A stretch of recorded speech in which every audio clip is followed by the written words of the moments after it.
Hello everybody and welcome back to another episode of Ben the Human Plays Worlds Upon the Wind.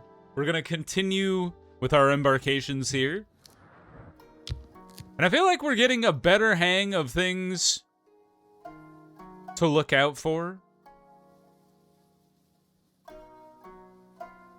The Old Cherry Tree is kind of a fun event.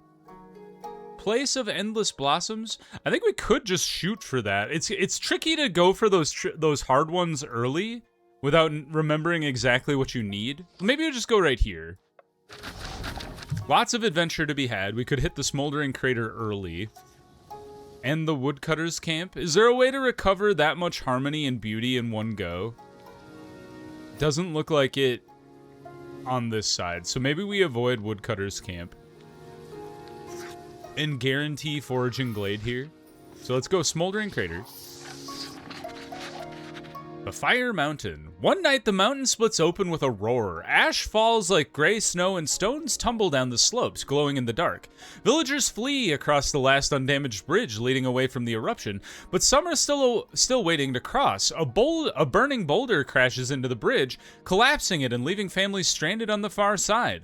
Under the burning sky, volunteers spring up from amongst the villagers, a group of strong youngsters claiming to be the best able to help, and a group of seniors saying they've already had long lives and should be the ones to take the risk. Let the young ones guide?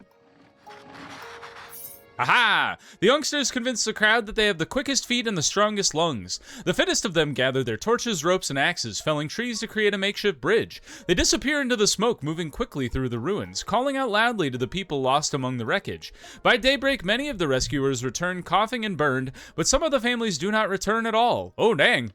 Well, they tried their best, I guess. I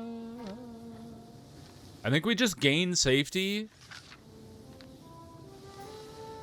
And then I can't really fill anything, right? Oh, no, I can. Okay. And then fill 2, which could give us anything. So gave us the Ember Monastery and the Wildlife Sanctuary. And it's actually not possible for either us to get either of these unless we do some shenanigans with drawing stuff, but it doesn't look like that's gonna work out for us. And then we could hit continue, although we need to use this guy anyway. And then actually we could have gotten it if we had drawn this guy, unfortunately, but if we didn't use the wind, it wouldn't have worked out. We were close, but we didn't quite get there.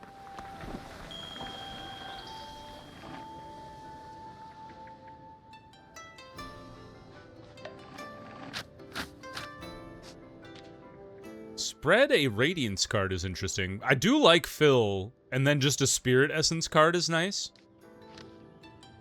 Satisfy 3 and Conjure. Add a wound. I don't like the idea of having a wound in our deck.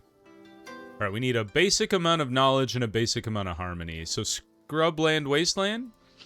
Seems fine. We could go Bramble Hollow, and then we could go Storm Chaser Camp, and that'll get us what we need.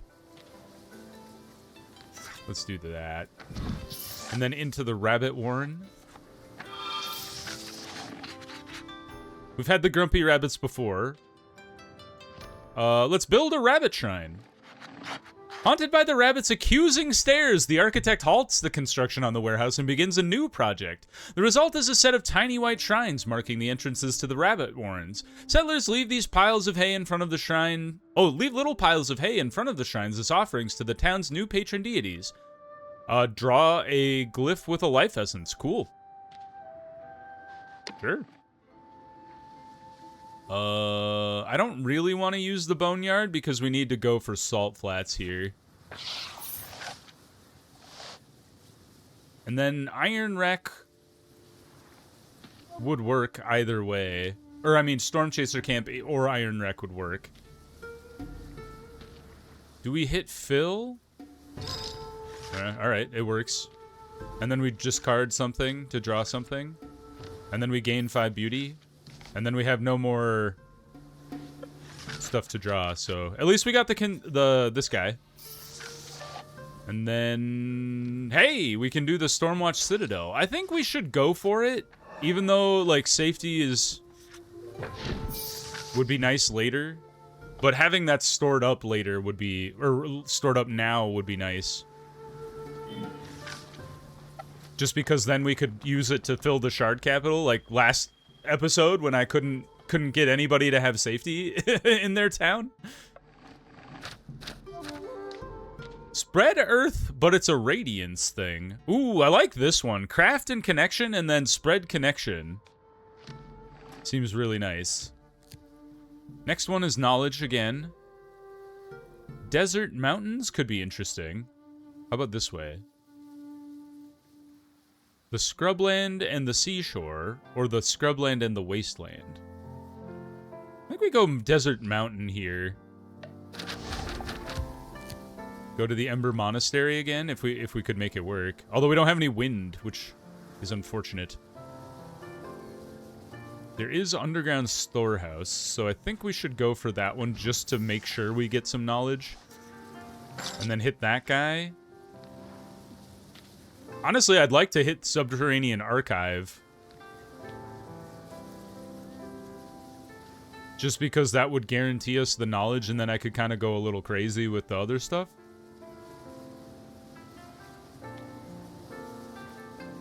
I don't really want to... Fill 2 scares me, because, like, if I don't hit this one and I fill this one, and then I don't get Vanishing City, and then say we get one of these guys, we're kind of shooting ourselves in the foot if I do that. I'm gonna just take the free safety, and as painful as it is to do this right off the bat, I think we redraw.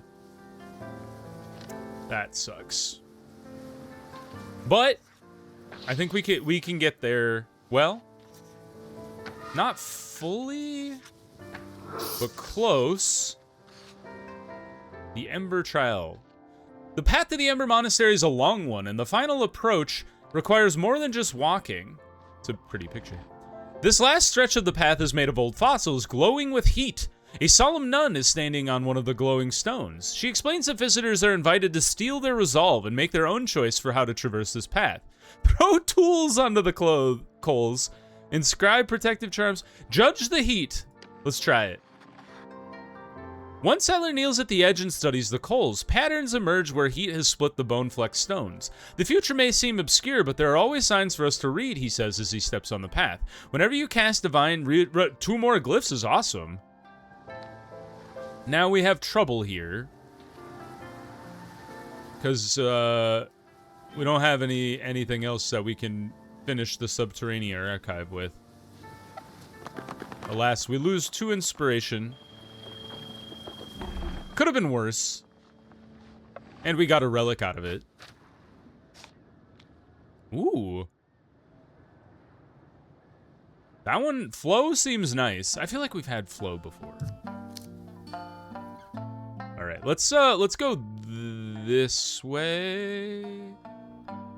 Or maybe we must be on dry land. Maybe we do it right there. That way we can, like, get some survey space out there. A secluded cove is surrounded by cliffs, opens out onto the vast sea. Although the open water is too dangerous to cross in tiny boats, the sheltered cove and its surrounding beaches could offer their own discoveries. Explore the cliffs. The scouts climbed the cliffs. Oh, really? You cursed me? Curses safety and adds despair.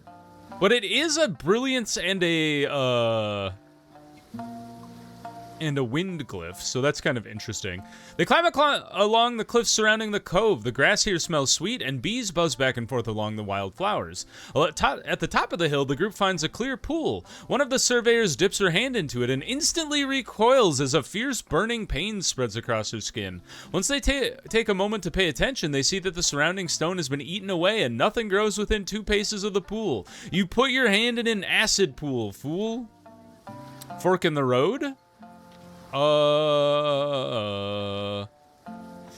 Search for alternative options? They split up and search the surroundings. One of them returns having found a trail they had missed earlier that offers a shortcut. Cool. We've seen the sea caves before. Don't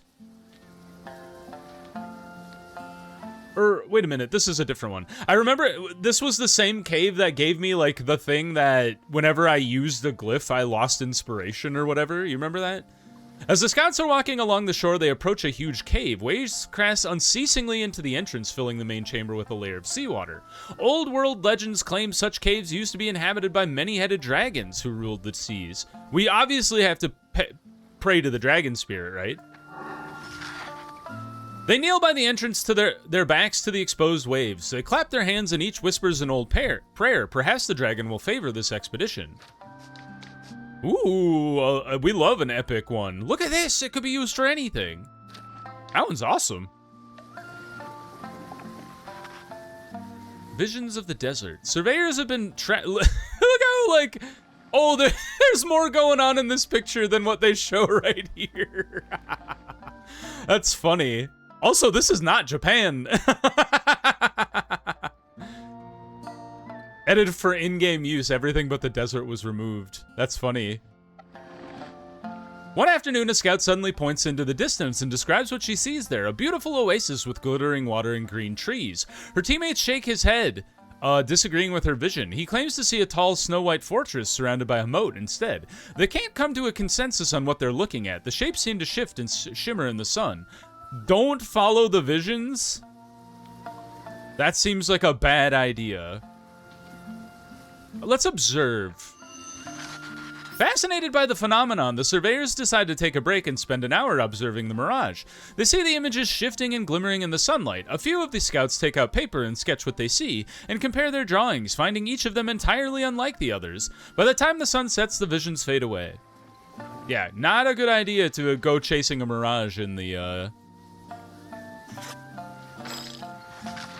desert. Building a causeway over the mudslide, we always do that. Ooh, this is pretty too. The Tranquil Bay, 1922. The scouts find themselves under a sunset sky full of pink clouds. A tranquil bay spreads across their eyes. Two of the surveyors get into a small boat and row towards a tiny pine-covered tidal islet, where a weathered gate stands solemnly in the cooling sand. As they draw nearer, they notice a small wooden box hiding among the roots. I would love to leave an offering, but apparently I don't have enough food. Smash the box open, you guys! Whoops. Yeah. Not wanting to disturb the roots of the trees, they find a large stone and strike the corner of the box. The wood splinters, followed by the sound of shattering clay, and a sweet-smelling golden liquid oozes out. Somebody left an offering of honey. Also, morons.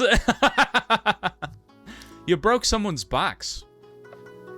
All right, so we would like to look for a place that does food, since our people are very low on food. But we could also start exploring out in this direction too, and I think we should. All right, mulberry patch for sure, because we can knock out Paper Studio in one go. Or almost, I guess. Very close.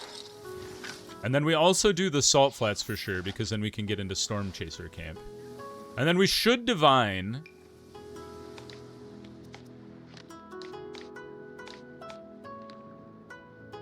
I gotta remember to pay attention to what we're looking for before I cancel stuff. Ah, thank you. Done. Done and done. Do I want to do the Iron Wreck as well? It doesn't look like we can get all the way to the Endless Ruin. But this would give us a lot of productivity, so I think I will do that. And then gain just free 15 safety. And then, I mean, I guess we could throw that one in there just for fun. I feel like I build this one every episode, at least one. Howl's Moving Castle. We should probably remove the Scorch. I know that there is a use case for it, but in general, not great. More adventure? Okay. What if we go this way? No, that's a terrible place.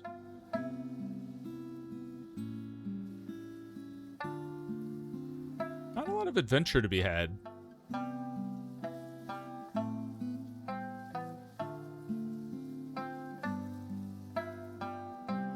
This seems like the best place for it is Desert Wasteland. So we do salt flats into glass dunes. Underground storehouse into Mirage Gate. You get 3 from the camel grazing spot. Very interesting. Continue 1. Fill a random essence slot with any filled essence tasks.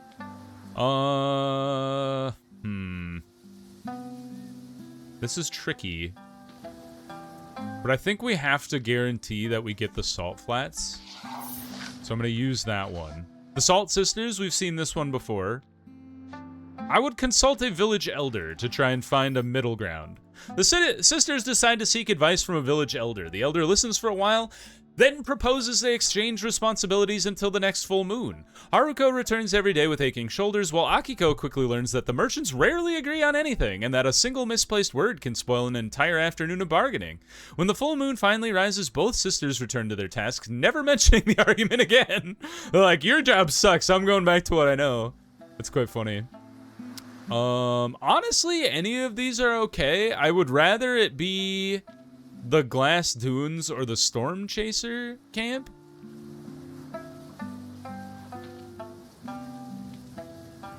Well, maybe we just nail the Storm Chaser camp then. And then we focus on the underground storehouse.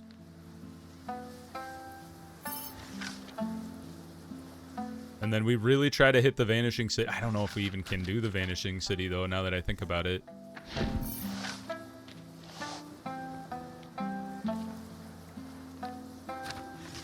Well, that didn't work. Continue? No.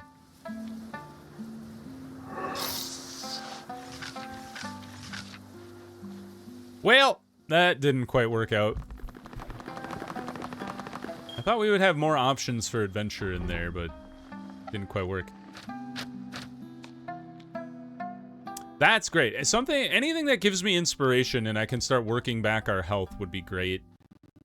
One more foray, and it's for knowledge this time. And we definitely need to make sure we put our capital in some place that can deliver food.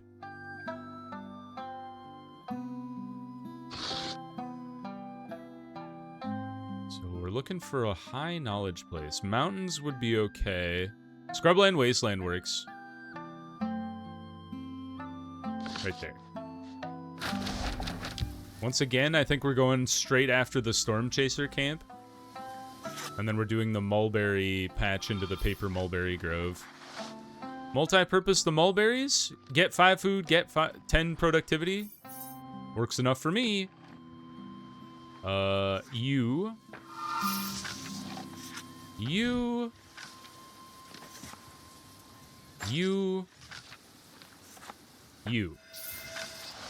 Great. Now we just need the Storm Chaser camp. And we can't really use bind. So we'll just redraw. Lots of wind has come to us, which is good.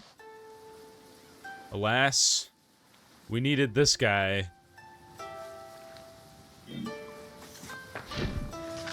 Man, we've been kind of low rolling our draws, which is a little unfortunate.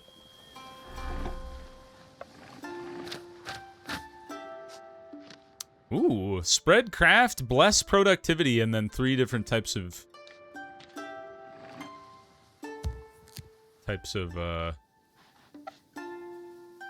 items are nice. Small building, valid capital location gives us food. That's what we're looking for. This would also give us food. Honestly, it doesn't really matter where we put it. So, like, right here. And that gives us access to the western side of the island a little better. All right, we have a connection. So we would like to start knocking out some of the connections. And I'm thinking Akamine would be good.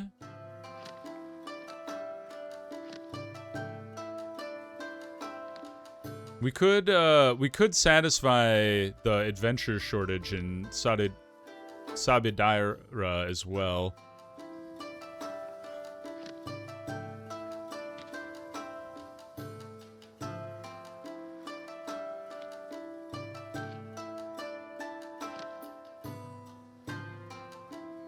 If that's the case, I think we go for Towatori, because then we could also connect to Shiobara and save the safety there.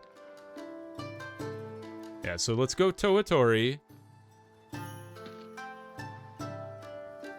Right there. Connect.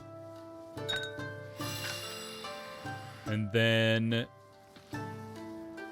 Nobody... Oh, you are short on crafting, so we could do the crafting as well.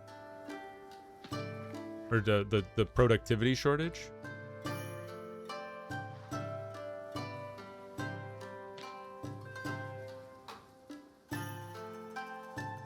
Oh, there you are. I was like, why can't I find it? Let's do that. Then let's divine.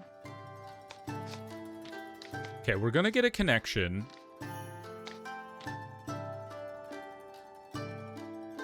I don't need the spirit, and I don't need the wind, so let's discard both of you. Basically, by not drawing this card, we're already activating its ability, right? We're replacing it with a different card. And then, I think I will go ahead and stick these in a craft a connection, just in the case that we can get another connection out of it. We did. Duplicate a random glyph in your hand that has a connection essence. Do we want... Does it... Like, you're already a connection essence. Does it make sense to do that? I don't think so. So you are connected, which means we could connect to Shiobara or Akami... Any of you would work. Except for Sabidara, unless we connect to Kaishimon or Akamine first. So let's go Akamine. So now we have adventure. Then let's go Sabidara.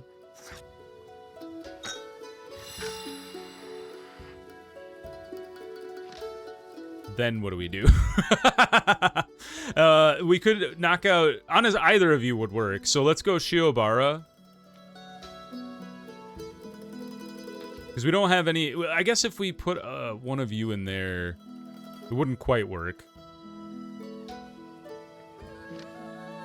Or we could prepare ourselves better for another connection if we stick both of you into here. Maybe we do that. Just prepare ourselves for a future turn. And then we go ahead and connect to Kaishimon, just to knock out the food stuff. And then we go for Shiobara next time. Pretty good convergence considering we knocked out all of the scarcities for almost everything. New relic. Number of glyphs you can choose among when selecting reward. Reduce your hand size but redraw by 1. Or increase average rarity of glyphs. This works really well if you get those cards that allow you to draw or increase your hand size on redraw. But I haven't seen any of those cards yet this turn.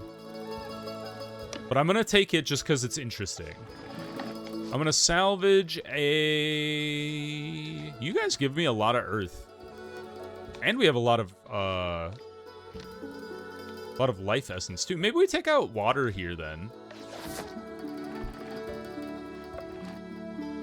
All right. First things first is food, then adventure, then knowledge. So let's see here. Food should be our highest requirement here.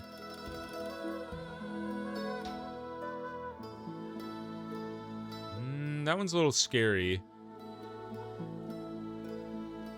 Plains would be our food, our primary food source. Mountains would be our adventure, and scrubland would be our knowledge. All right, we'll give it a try. So there's the food. Is buckwheat into apiary?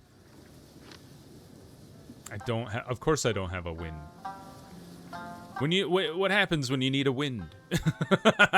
I guess Mulberry Patch does give us some food, so that would give us a little bit of leeway.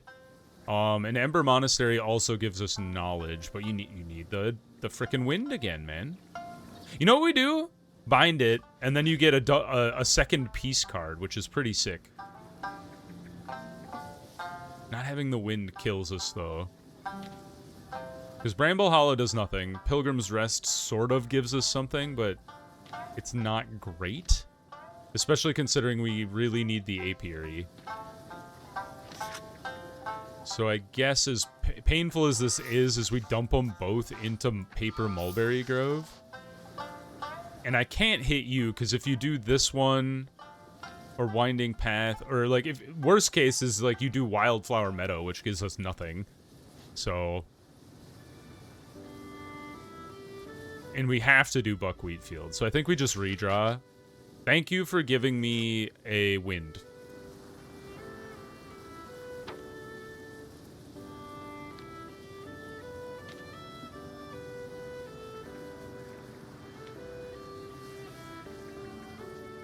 I think we cast you. Sure. Food is done, and then continue. I think we just we dump it into the apiary and then hope we get a life essence next turn. That didn't do what I wanted it to. We're close. It's not great.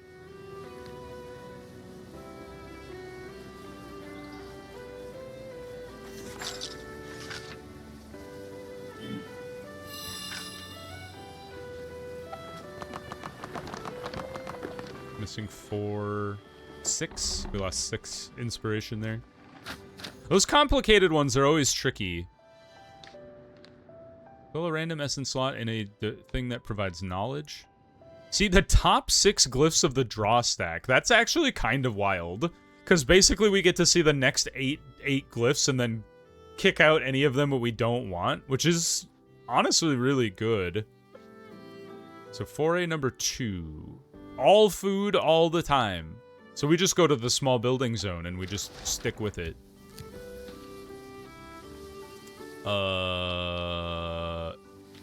This is painful.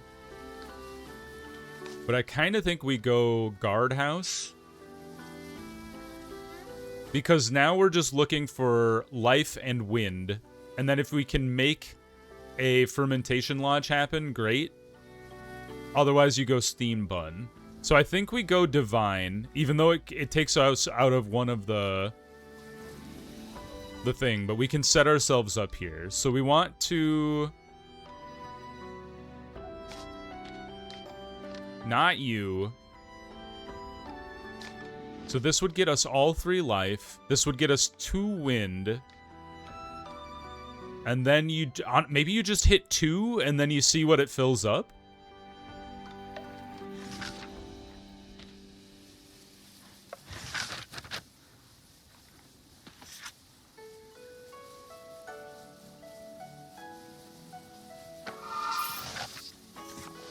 Give me that noodle stall with the event. A monk has been at the noodle stall for hours eating box after box of noodles. Look at this guy go.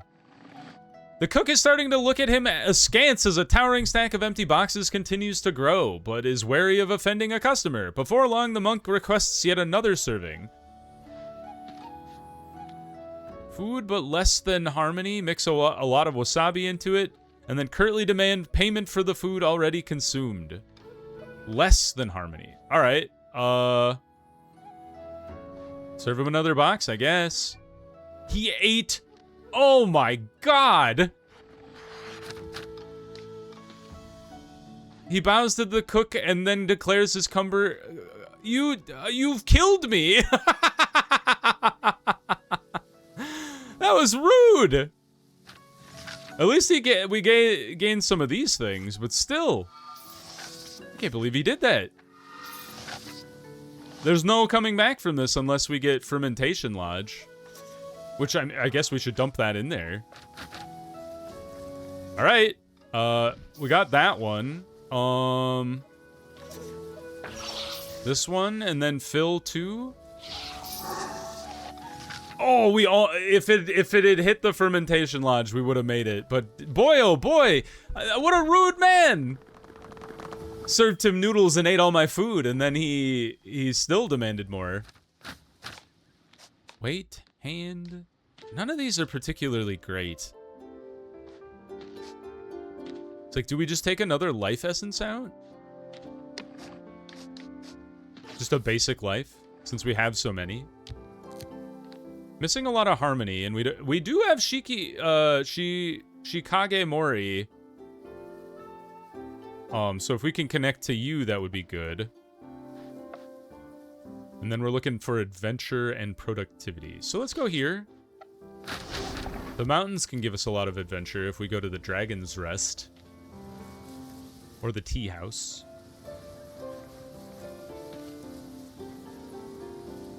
I think you go Smoldering Crater. And then Divine into the Embassy. But we have to do at least one granary here. You could do Granary Workshop.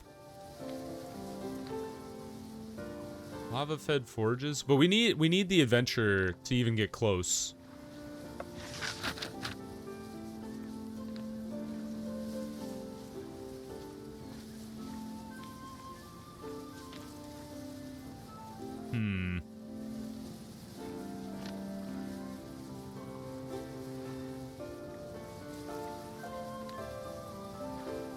Part of me wants to take a flyer on the tea house here. But I think the way I'll do this is that. So we at least get the productivity knocked out. And then we... I kind of messed this up. Because we're not going to have enough inspiration. Alright, not having cards that refill your hand and having the just draw 3 per is actually kind of horrible. Because you go from having 5 and 5 to 3 sets of 3, which is actually 1 less. For some reason, I thought you drew 6 cards, which is incorrect. I guess you just hit fill 1 and see what happens. It's like, you'd want it to be the guardhouse. It ended up being the wrong tea house. Well. That was a bust.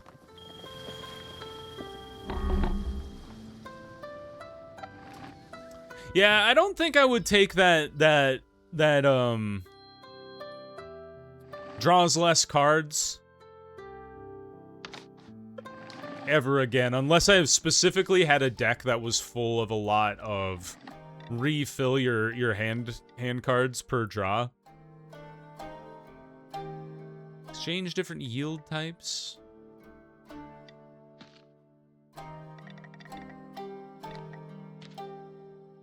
Inscribed glyphs of uncommon rarity is actually kind of baller. Because what if we go then over here and we inscribe 3 instead of just 1? Because we have 2, 3. I would like to inscribe you. So we go... Whoop. Come on, game. Whoop. Whoop. Oh, a little longer. Oh, come on now. Come on now. So now we make you.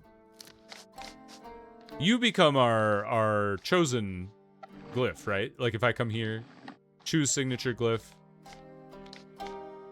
3. Awesome. Okay, cool. Well, we will do that next time. I hope you guys enjoyed this episode. If you did, please click the like button. It helps me out a lot. If you want to see more episodes of Worlds Upon the Wind or the other videos I have going on the channel, subscribe to the channel. Make sure you have your notifications on so you know when the next videos go live. But until next time, everyone, I hope you had a good one, and I'll see you in the next video. Bye-bye, everybody.